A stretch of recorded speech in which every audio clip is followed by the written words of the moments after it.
They are marketed as safe escapes, places to relax, unwind, and feel at home. But in Ohio and in Toledo, short-term rentals have become scenes of violence. Tonight, we are taking a closer look at what is happening at some of these properties, why people don't want them in their neighborhood, and where lawmakers stand on regulating these businesses. Here's 11 Investigates' Melissa Andrews.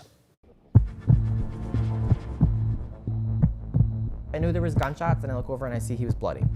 But there wasn't a broken window. I didn't hear a window shatter. Andrew Price was driving down his West Toledo street when his fiancee, Cole Lipkowski, was shot in the head on June 29th. It was way down there. I drove away. I don't know what happened. We were just driving. Cole was killed by a stray bullet shot by people outside a party at an Airbnb. The bullet must have come from behind the tree over there, and it came through here. It's still lodged on the backside of this. Some of those bullets went into Candy Gill's house. She was sitting on her couch when one landed in her chair. It came through like kind of at an angle here and through that window there. Edward Thompson lives next door to the Airbnb. It's getting louder over there and people are arguing. His wife sent these text messages to the owner, Jennifer Wolf, hours before the shooting, when people started throwing whiskey bottles and food over the fence and parking on their yard. By the time everybody was here, you couldn't get a car down that street. 3 hours later, another text from Annette. A man was killed on the block. A neighbor named Alyssa reaches out to Jennifer Wolf the next day, asking about plans to shut this down now that someone is dead. This is a danger to families in this neighborhood. And another from Chase Volhaber, who says your Airbnb party last night got our neighbor shot in the head. Your negligence to seeing who is renting or what is happening there has now disrupted our safety for our kids and families here. His wife Taylor says these short-term rentals don't belong on residential streets. There's very little control that you have over what happens once you give somebody the keys to your house.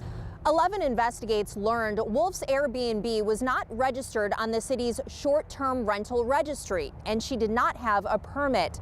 Former Toledo City Councilwoman and Lucas County Auditor Katie Moline introduced the ordinance in 2021, specifically to address crime in neighborhoods. There needs to be certain stipulations so the people that reside and live in those neighborhoods have a level of safety, have a level of respect, that they're operating a business there with a good intention so those neighborhoods can be safe and thrive. 11 Investigates compared the 47 properties that are registered on the short-term registry with police reports obtained in a public records request.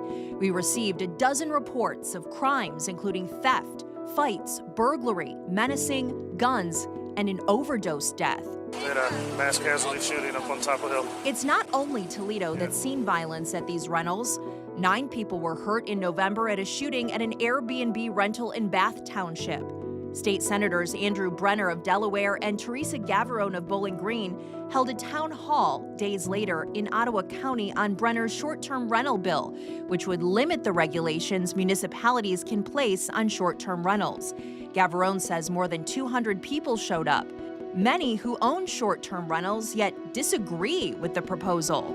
And the locals that I'm hearing from would like to be able to have some control over where they are, how many there are, and what their community looks like. How will you weigh people's desire to be protected in their homes and on their streets with property owners' rights? Well, it's important that we're looking at everything and listening to people, and certainly listening to the people that I represent. Having so much concern come out of my district. Lincolnshire Boulevard is forever changed. It used to be a street where families like the Volhabers played outside with little worry for their safety. Taylor says that all changed after the party and Cole's murder. It almost feels like a neighborhood-wide like PTSD in a way. It's taken away that sense of safety for sure. I went to Jennifer Wolf's house and left a note, called her and messaged her on Facebook. She did not respond.